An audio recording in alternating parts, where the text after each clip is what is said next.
I came home from work on a Tuesday evening in February to find 3 massive snowplows parked inside my storage shed. And I knew immediately this was going to be one of those situations that would spiral into complete insanity. The shed sat at the back of my property in Westfield, Massachusetts, about 50 feet from my house. I had built it myself 2 years ago, right after I moved into the Meadowbrook Hills subdivision.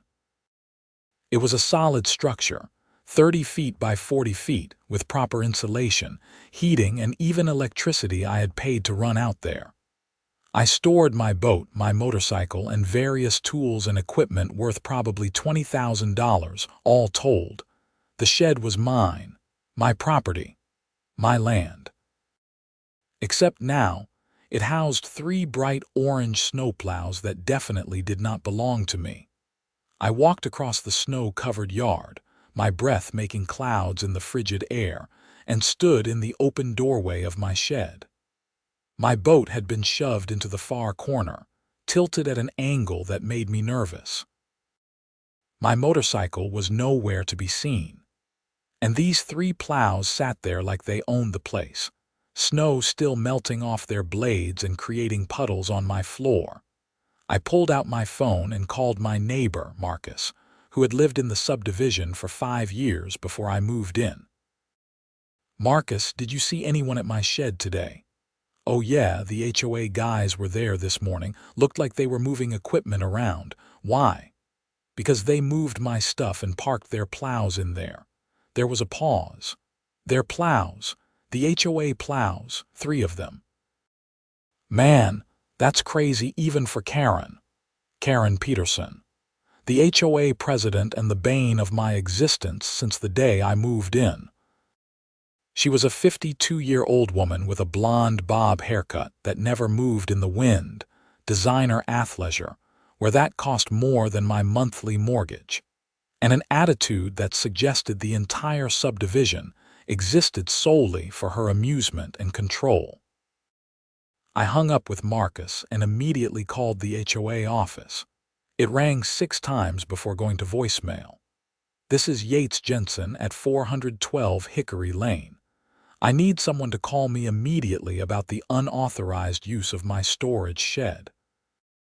This is not acceptable, and I expect those plows removed by tomorrow morning."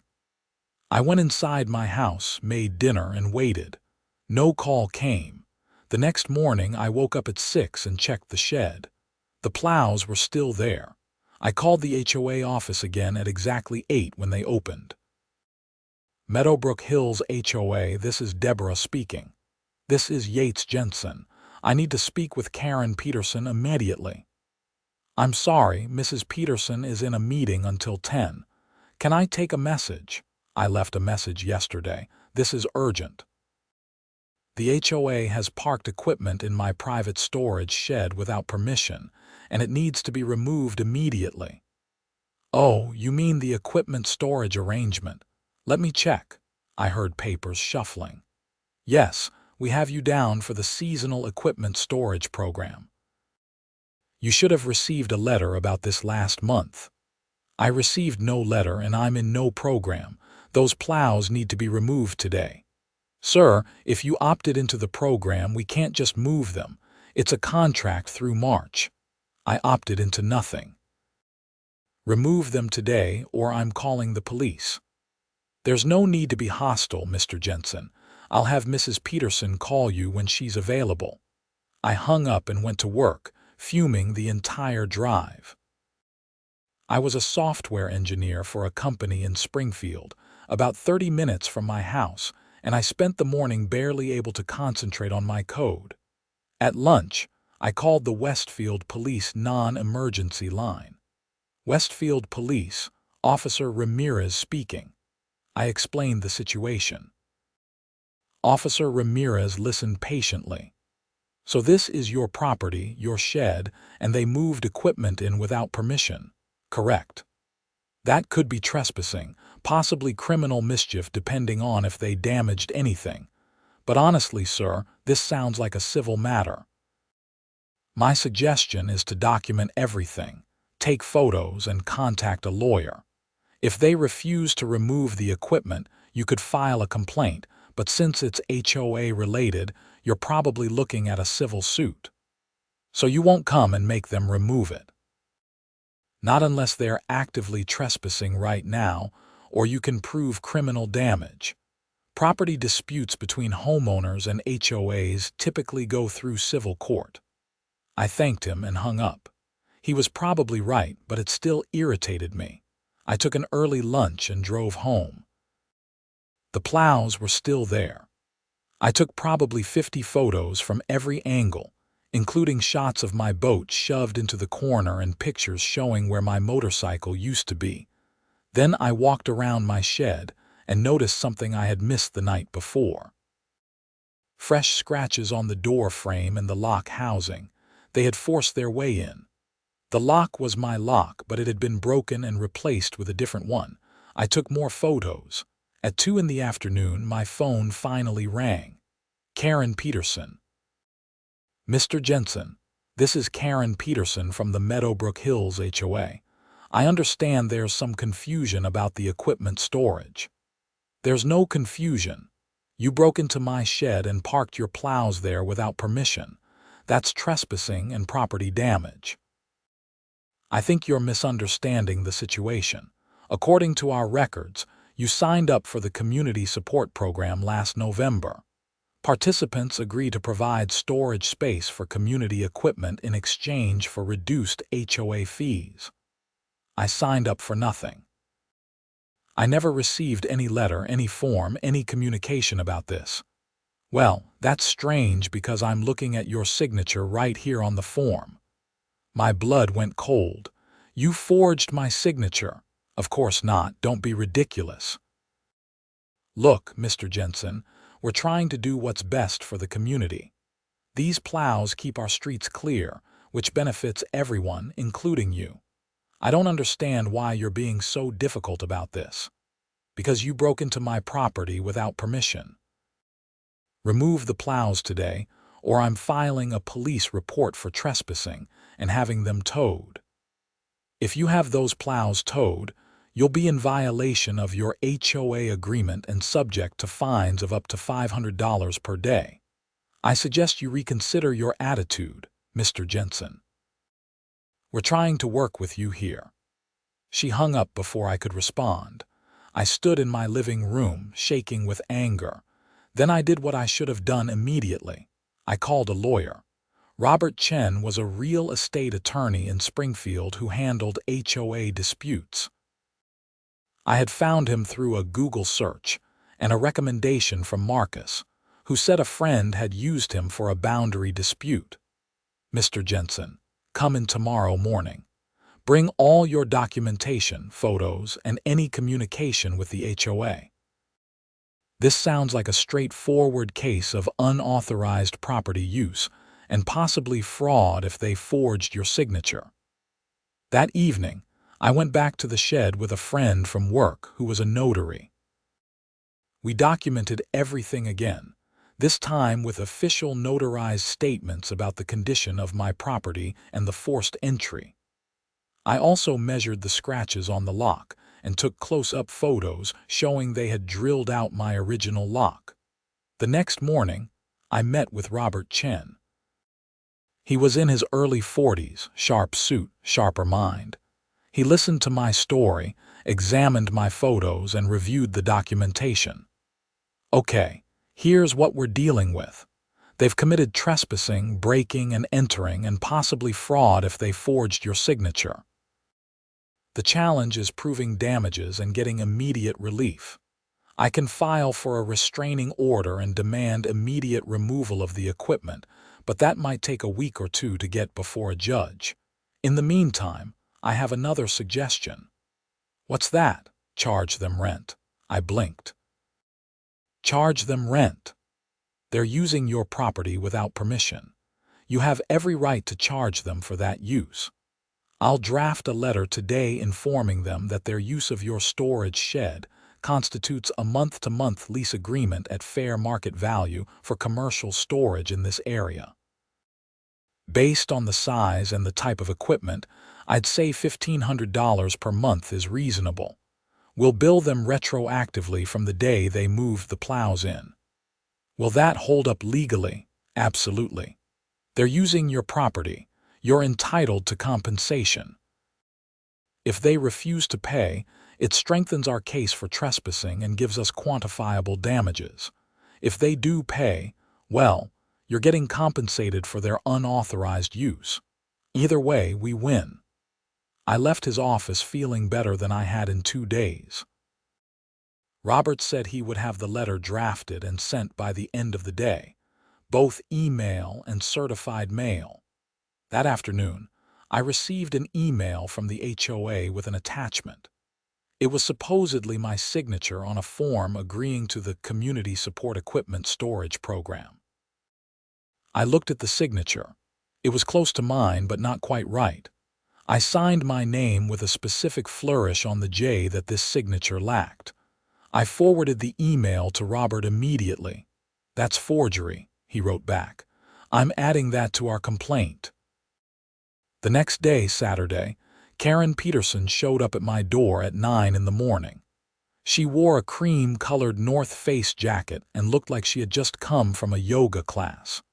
"Mr. Jensen, I think we need to have a conversation about your hostility toward the HOA." "My hostility?" "You broke into my shed. We did no such thing. We accessed community storage space according to the signed agreement. An agreement I never signed. That's not my signature. We'll have to agree to disagree on that, but I'm here to discuss a resolution. If you drop this matter, we'll consider reducing your annual HOA fees by $200. $200. Your lawyer just sent you a bill for $1,500 per month for storage fees." Her expression hardened. "That's not a legitimate charge." "It absolutely is. You're using my property commercially without permission. The market rate for storage of that size and type in Westfield is $1,500 per month. You owe me $3,000 for the 2 months you've been using it, and the rate continues until you remove your equipment." "That's extortion." "No, that's business. You're using my property. I'm charging you for it. If you don't like it, remove your plows. Those plows are essential for community snow removal. If we have to move them, it will cost the HOA thousands of dollars to rent alternative storage, which will result in increased fees for all homeowners. Do you want to be responsible for that?" "I want you off my property." She stared at me for a long moment. "You're making a big mistake, Mr. Jensen. The HOA board has significant authority over property use in this subdivision. If you continue down this path, you may find yourself facing violations and fines that will make your life very difficult." "Are you threatening me?" "I'm informing you of the consequences of your choices. Good day." She walked back to her white Lexus SUV and drove away. I immediately called Robert Chen and told him about the conversation. "That's intimidation. Document everything. If she follows through on any threats, it strengthens our case. In the meantime, they have 7 days to respond to our demand letter. If they don't pay or remove the equipment, we file suit." The following week was quiet. Too quiet. I went to work, came home, and checked the shed every day. The plows remained. No payment came. No communication from the HOA. Then on Thursday, I received a notice taped to my front door.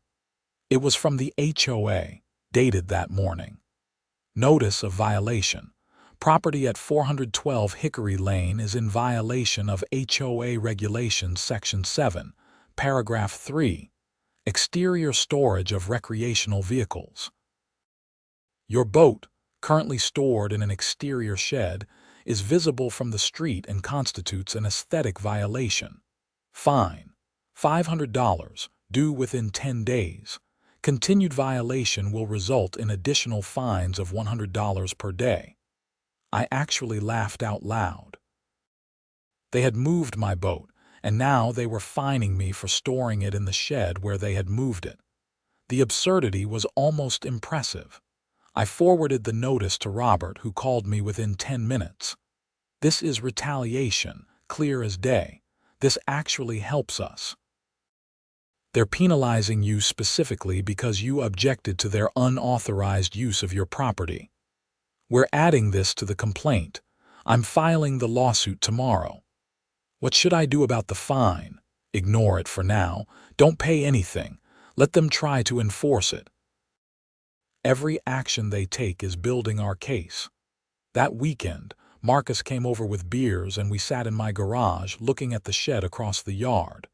This is insane, man. I've seen Karren do some crazy stuff, but this is next level. What kind of stuff? Oh man, where do I start? She fined the Hendersons $3,000 because their fence was 6 inches too tall, according to some regulation nobody knew existed. She tried to force the Chens to repaint their house because the shade of tan wasn't approved. She sent someone to measure everybody's grass last summer and fined anyone whose lawn was over 3 inches. How is she still president? Nobody else wants the job, and the people who vote in the HOA elections are either her friends or too scared to vote against her. It's like a dictatorship. Well, hopefully this lawsuit will change things. I hope so, but be careful, man. She's vindictive. Marcus's warning proved prescient. The next week, I received 3 more violation notices. One for having a trash can visible from the street on a non-trash day, even though it was in my garage with the door partially open. One for having a garden hose left out, which apparently violated an aesthetic regulation. And one for parking my car on the street overnight, which was supposedly prohibited between November and March. Each violation carried a $500 fine. $1,500 total, all received within 3 days. Robert Chen filed the lawsuit on Friday. We sued the Meadowbrook Hills HOA, Karren Peterson personally, and the management company they contracted with for $500,000. The charges included trespassing, breaking and entering, property damage, fraud, forgery, harassment, and retaliation. $500,000 seems high, I said when Robert showed me the filing. We're including punitive damages. We want to send a message that this behavior is unacceptable. We'll probably settle for much less, but starting high gives us negotiating room. The lawsuit was served the following Monday. By Tuesday afternoon, I had a voicemail from Karren Peterson's personal lawyer, a guy named Richard Sullivan from a firm in Boston. Mr. Jensen, this is Richard Sullivan representing the Meadowbrook Hills HOA. I've reviewed your complaint and frankly find it frivolous and without merit. My clients are willing to discuss a settlement to avoid costly litigation, but these accusations of forgery and retaliation are completely unfounded. Please have your attorney contact me so we can resolve this matter reasonably. Robert and Richard talked. According to Robert, the conversation didn't go well. He's claiming everything was done properly, that you did sign the agreement but forgot, and that the violations are legitimate and unrelated to the storage dispute. He offered to waive the storage fees and the violation fines if you drop the suit. So they admit they were charging me storage fees. No, sorry, my mistake. He offered to consider the storage fees you're charging them as waived and they'll waive your violation fines. Everything drops status quo. Except my shed still has their plows in it. Correct. They'd remove them by April 1st when snow season ends. That's 2 months away. No deal. They pay the storage fees for every month they've used it. They remove the equipment immediately, and they pay damages for the forced entry and harassment. Robert called him back with our counteroffer. Richard Sullivan apparently laughed and said he'd see us in court. Discovery began in March. Robert subpoenaed all HOA records related to the equipment storage program, all board meeting minutes, all correspondence about my property, and any documents bearing my signature. He also demanded the original signed form they claimed I had filled out. The HOA's response to discovery was enlightening. The equipment storage program had been created in October, specifically to address a problem the HOA was having with storage costs for their snowplows. They had sent letters to 5 homeowners asking for volunteers. According to their records, none of the 5 had responded. Then, mysteriously, in early November, a signed form appeared in the HOA office from me, agreeing to provide storage. Karren Peterson, in her deposition, claimed she had spoken with me at a community meeting in late October, and I had agreed verbally. She said the form was signed in her office a week later. "You have any record of Mr. Jensen visiting your office?" Robert asked during the deposition, which I attended. "No, but I don't keep visitor logs." "Is there anyone who can corroborate that he was there?" The office manager, Deborah, might remember. Deborah, when deposed, said she had no memory of me ever visiting the office. Furthermore, she testified that Karren often took forms home to work on them and sometimes brought them back signed. "Did you ever witness Mr. Jensen sign anything?" Robert asked Deborah. "No, I've never met Mr. Jensen before today." The original form they produced looked suspicious. The paper was standard printer paper, but the signature was in blue ink while the rest of the form was printed in black. A forensic document examiner Robert hired determined that the signature had been traced from another document, possibly my closing paperwork from when I bought the house, which would have been on file with the HOA. With this evidence, Robert filed an amended complaint adding more specific fraud charges and including personal liability for Karren Peterson. Around this time, I started noticing weird things happening at my house. My mailbox was knocked over twice in 1 week. Someone reported my car as abandoned when it was parked on the street for 2 hours during a workday, and I had to deal with a towing company threatening to impound it. A complaint was filed with the town saying I was running a business out of my home, which resulted in a town inspector showing up and having to verify I wasn't. I couldn't prove it was Karren or the HOA, but the timing was suspicious. I installed cameras around my property, including one pointing at the shed and another at my mailbox. The cameras paid off a week later. At 2 in the morning on a Wednesday, a figure in dark clothing walked up to my mailbox with what looked like a baseball bat. The camera caught them clearly smashing the mailbox and then walking back to a car parked down the street. I couldn't see the license plate, but I could see the car's make and color. A white Lexus SUV. I called the Westfield police and filed a report, providing them with the video footage. They sent an officer out who took my statement and reviewed the footage. "That's definitely vandalism. The problem is we can't see the person's face or the license plate. The car matches thousands of vehicles in the area. It matches Karren Peterson's car. She's the HOA president I'm suing. She's been harassing me for months." "I understand, sir, but without being able to identify the person or the vehicle definitively, it's hard to press charges. We can file the report, and if there are more incidents, that will help establish a pattern." The next morning, I forwarded the video to Robert Chen, who immediately filed a motion for a restraining order against Karren Peterson, citing the harassment and probable vandalism. The hearing for the restraining order was scheduled for 2 weeks later. In the meantime, the civil suit continued. The HOA's insurance company was now involved, and they were not happy. According to Robert, they were putting pressure on the HOA to settle because the forgery evidence was damning. Karren Peterson, however, refused to settle. At the restraining order hearing, she showed up with Richard Sullivan and vehemently denied any involvement in the vandalism. "Your Honor, "These accusations are absurd," Sullivan argued. "Mrs. Peterson drives a common vehicle model. There's no proof she was anywhere near Mr. Jensen's property that night." Robert countered with the timeline of harassment, the violation notices, and the clear pattern of retaliation.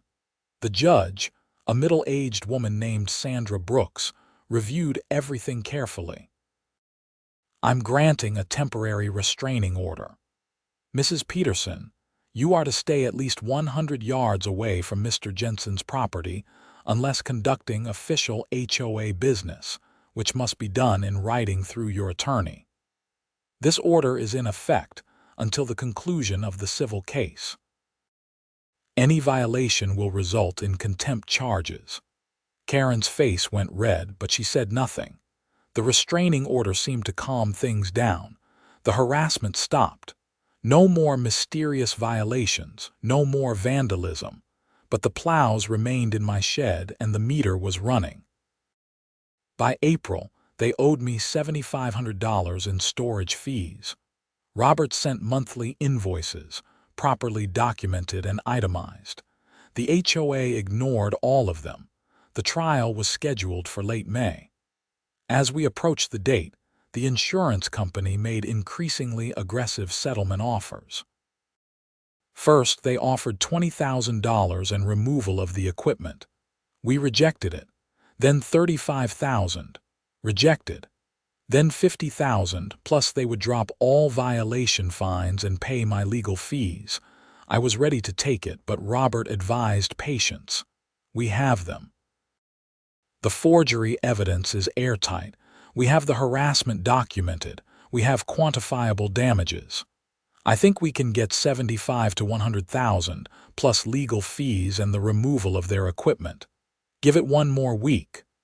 That week, something interesting happened. I received an email from another homeowner in the subdivision, a woman named Patricia Vaughn who lived 3 streets over. "Mr. Jensen, I heard about your lawsuit against the HOA. I wanted to reach out because something similar happened to me 2 years ago. Karren Peterson claimed I had agreed to let them use part of my backyard for storm water drainage equipment.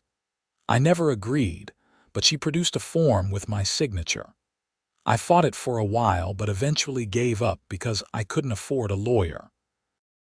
If your lawyer wants to talk to me, I'd be happy to share my experience." I forwarded this to Robert immediately. He contacted Patricia, took her statement, and discovered that 3 other homeowners had similar experiences. Karren had apparently been forging signatures for years to get her way on various HOA projects and initiatives. Robert added Patricia and the other homeowners as witnesses. He also sent this information to the Massachusetts Attorney General's office, as forgery of this nature could potentially be prosecuted criminally. The settlement offer came 3 days before trial. $125,000, all violation fines dropped, removal of equipment within 72 hours, Karren Peterson's resignation as HOA president, and a written apology. Plus, they would cover my legal fees, which had grown to about $30,000. "Take it," Robert advised. "This is a home run. You get paid, you get your shed back, and Karren is out. Going to trial is always a risk, and this covers everything you wanted and more." I agreed. We settled. The check arrived within a week. The plows were removed 2 days after that, and Karren Peterson submitted her resignation to the HOA board, effective immediately. The written apology was brief and clearly written by a lawyer, but it was there. The Meadowbrook Hills HOA acknowledges that it used Mr. Jensen's storage shed without proper authorization, and that proper procedures were not followed. We regret any inconvenience this may have caused. I framed it and hung it in my garage, but the story didn't end there. The Massachusetts Attorney General's office opened an investigation into the HOA's practices. They interviewed Patricia and the other homeowners who had been victims of Karren's forgeries. They subpoenaed HOA records going back 5 years. In August, Karren Peterson was charged with multiple counts of forgery, fraud, and filing false documents. The charges were criminal misdemeanors, not felonies, but they were serious enough. Her lawyer negotiated a plea deal where she pleaded guilty to 3 counts of forgery in exchange for dropping the other charges. She was sentenced to 2 years of probation, 200 hours of community service, and ordered to pay restitution to all the homeowners she had defrauded, including me. The restitution hearing was in September. The judge ordered her to pay me an additional $15,000 for the initial trespass and property damage, separate from the civil settlement. She also had to pay Patricia $12,000 and the others various amounts totaling about $40,000. The HOA itself underwent significant changes. The board brought in a professional management company to review all their policies and procedures. They adopted new rules requiring board approval for any action involving homeowner property. They also established a homeowner grievance process with third-party mediation. Marcus was elected the new HOA president in the fall elections. He ran on a platform of transparency and accountability, and he won by a landslide. His first act as president was to eliminate the ridiculous aesthetic violations that Karren had used to terrorize people. No more measuring grass height, no more fines for garden hoses, no more harassment about trash cans. In October, I received a letter from the HOA's insurance company. They were denying coverage for the settlement they had paid me, claiming that Karren's fraudulent actions fell outside the scope of the HOA's policy. The insurance company was now suing the HOA to recover the $125,000 plus legal fees they had paid. The HOA, in turn, was suing Karren personally to recover those costs. Her homeowner's insurance denied coverage because the actions were intentional, not accidental. She ended up having to sell her house to pay the judgments against her. She moved out of Meadowbrook Hills in November, and I never saw her again. The whole experience taught me several valuable lessons. First, document everything. The photos and videos I took were crucial to proving my case. Second, don't back down when you're in the right. Karren was counting on me being too intimidated or too cheap to fight back. When I stood my ground, her whole house of cards collapsed. Third, HOAs can be incredibly powerful and sometimes corrupt, but they're not above the law. When they overstep, there are legal remedies. My shed was mine again. I cleaned it out, replaced the lock, and moved my boat and motorcycle back where they belonged. I even added a new security system with motion sensors and cameras covering every angle. Nobody was going to use my property without permission ever again. The storage fee invoice that the HOA had ignored for months became a bit of a legend in the subdivision. Marcus made copies and handed them out at the next HOA meeting as an example of what not to do. Other homeowners started standing up to unreasonable demands, citing my case as precedent. The whole culture of the HOA shifted from top-down control to actual community cooperation. In December, I hosted a Christmas party and invited the whole street. About 30 people came, including Patricia and the other homeowners who had been victims of Karren's fraud. We shared stories, laughed about the absurdity of the whole situation, and celebrated the fact that we had taken back our community from someone who had abused her power.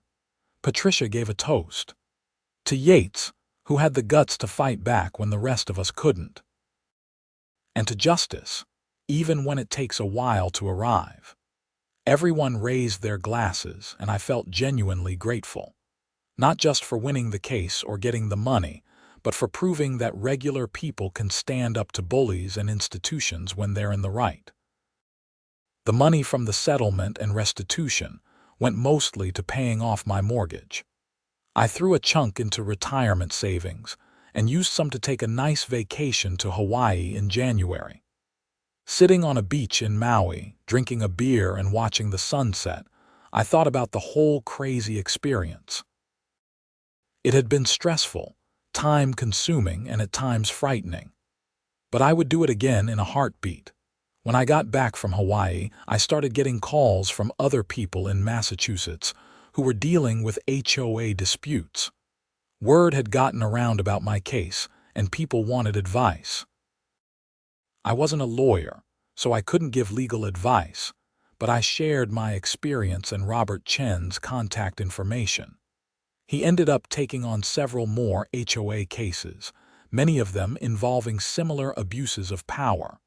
One case was particularly similar to mine.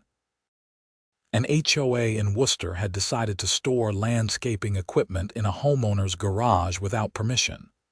The homeowner, inspired by my story, immediately started charging them rent. When they refused to pay, he sued. Robert represented him, and they settled within 3 months for $80,000. The story even made the local news. A reporter from the Springfield Republican wrote an article about HOA overreach and used my case as the central example.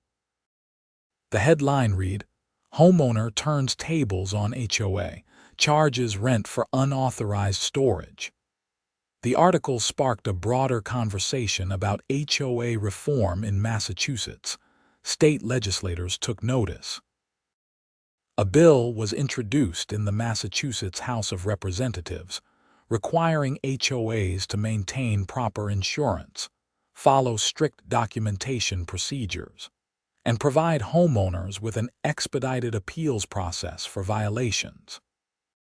The bill cited my case and several others as examples of why reform was needed.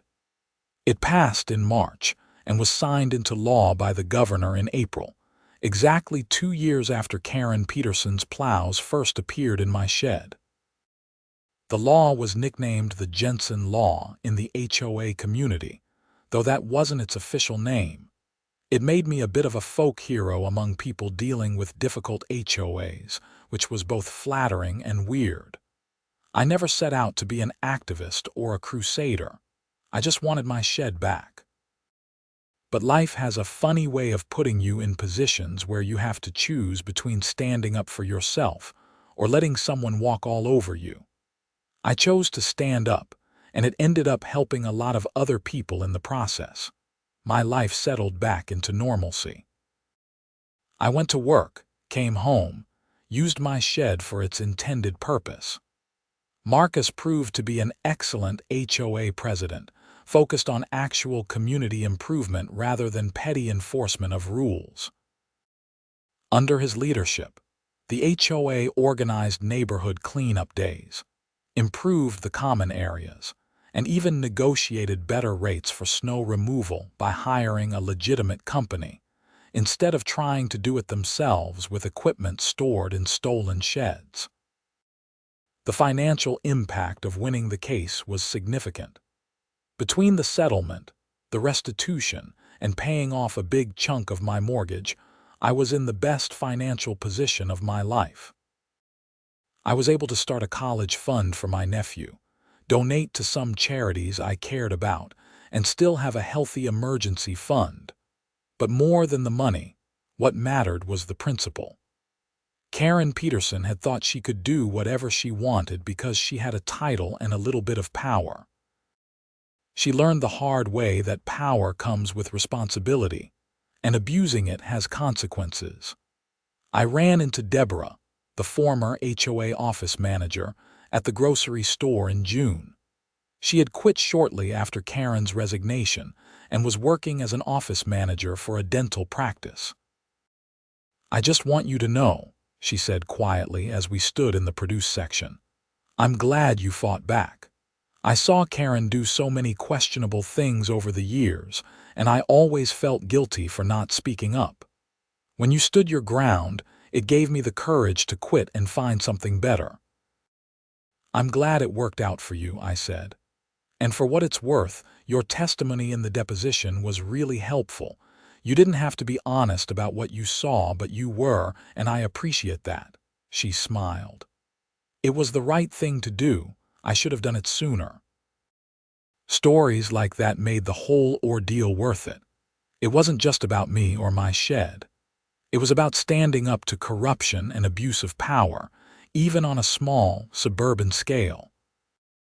It was about showing that ordinary people don't have to accept being pushed around just because someone has authority over them. The anniversary of the whole mess came and went. 2 years since I first found those plows in my shed. 2 years of stress, legal battles, depositions, hearings, and finally resolution. 2 years that changed my life in ways I never expected. I learned that I was stronger than I thought. I learned that having good legal representation is worth every penny. I learned that documentation is everything in disputes. I learned that community matters, and when people support each other, they can overcome institutional abuse. Most importantly, I learned that doing the right thing, even when it's hard and expensive and stressful, is always worth it in the end. The money was nice, but the real victory was knowing that Karren Peterson would never be able to do to someone else what she tried to do to me. The real victory was helping change the law so that future homeowners would have more protection against HOA overreach. The real victory was proving that bullies don't always win. My shed stands in my backyard, filled with my boat, my motorcycle, and my tools. The lock is strong. The cameras are always watching, and the only vehicles that go in there are mine. It's a simple thing, really. A storage shed on a piece of property in suburban Massachusetts. But it represents something more. It represents the idea that your property is your property, and nobody, not even an HOA with delusions of grandeur, can take that away from you without consequences. And if they try, well, you can always charge them rent. The legal fees, the stress, the time invested, all of it paid off not just in dollars but in principle. I had my property back, I had justice, and I had set a precedent that would help others. That was worth more than any settlement check. Life moved forward. Seasons changed. Snow fell and melted. Spring came again, then summer. The subdivision thrived under new leadership. People were happier, more engaged with the community. The reign of terror that Karren Peterson had maintained was over, replaced by actual neighborly cooperation and mutual respect. And me.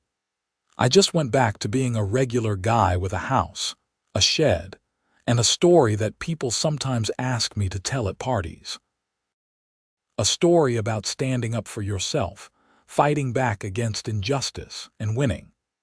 A story about how sometimes, when life gives you unauthorized snowplows in your storage shed, you turn it into a business opportunity and a lesson about property rights.